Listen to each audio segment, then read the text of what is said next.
क्या आपने कभी जीवन में ऐसा समय महसूस किया है जब आप किसी सही काम को करने जा रहे हों, लेकिन मन और शरीर दोनों साथ छोड़ दें? जब हर चीज धुंधली लगे और दिल में सिर्फ एक ही सवाल हो, क्या मैं ये कर पाऊंगा? कुछ ऐसा ही हुआ था अर्जुन के साथ, जब वो जीवन के सबसे बड़े युद्ध के लिए मैदान में खड़ा था, लेकिन हथियार डाल दिए। महाभारत का युद्ध दो भाइयों का संघर्ष नहीं था।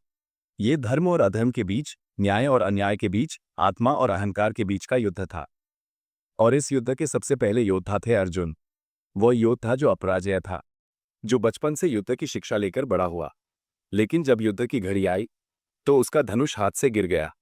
उसने अपने रथसारथी श्री कृष्ण से कहा, हे माधव, मेरे शरीर में कंपन हो रहा है, मन विचलित है और मैं अपने ही लोगों पर बाण नहीं चला सकता। उसके सामने खड़े थे भीष्म पितामह, जिनके चरणों में उसने बचपन में आशीर्वाद लिया था।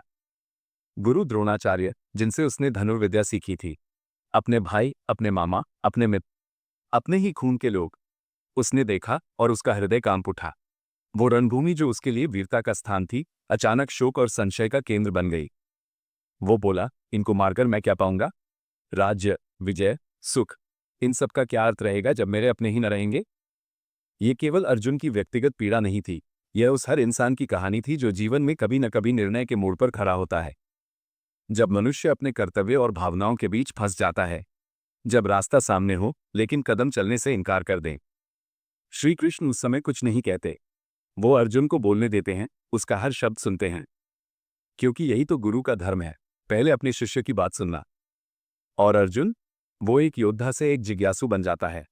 अब वो केवल युद्ध नहीं, जीवन का अर्थ समझना चाहता है। यही है अर्जुन विषाद योग, गीता का पहला अध्याय। यह अध्याय सिर्फ युद्ध की शुरुआत नहीं है, यह अध्याय है उस भीतरी युद्ध की जो हर इंसान के अंदर चलता है। अर्जुन की हालत किसी एक वीर पुरुष की नहीं, बल्कि हम सबकी है। हम सब कभी न कभी अर्जुन बनते हैं, जब रिश्तों, भावनाओं, कर्तव्यों और इच्छाओं के बीच संतुलन खो बैठते हैं। लेकिन याद रखिए, अर्जुन का विषाद ही उसका पहला कदम बना ज्ञान की ओर। क्योंकि जब इंसान सवाल पूछता है, तभी उत्तर जन्म लेता है। जब मन विफल होता है, तभी आत्मा जागती है। और यही आत्मजागरण की शुरुआत है, गीता का पहला पाठ। गौर कीजिए, श्री कृष्ण अभी कुछ भी नहीं समझा रहे हैं। वो सिर्फ देख रहे हैं, सुन रहे हैं। क्योंकि जब तक अर्जुन पूरी तरह खाली नहीं होता, तब तक सत्य उसके भीतर समा नहीं सकता। तो दोस्तों, इस अध्याय से हमें क्या सीखने को मिलता है? पहली बात कि दुख से भागो मत। अगर अर्जुन भाग जाता तो हमें गीता कभी न मिलती। दूसरी बात, जीवन के सबसे मुश्किल सवाल कभी किताबों से नहीं, आत्मा की आवाज से हल होते हैं। और तीसरी बात, हर इंसान के जीवन में एक ऐसा क्षण आता है जब वो अर्जुन बन जाता है, और तब उसे जरूरत होती है एक कृष्ण की, जो उसे उसके धर्म का बोध कराए। तो चलिए, इसी बोध की ओर हम भी चलें। अगले एपिसोड में जानेंगे श्री कृष्ण अर्जुन को आत्मा, मृत्यु और धर्म के बारे में क्या बताते हैं।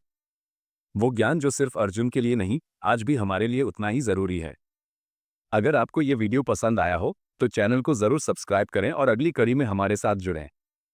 जय श्री कृष्ण।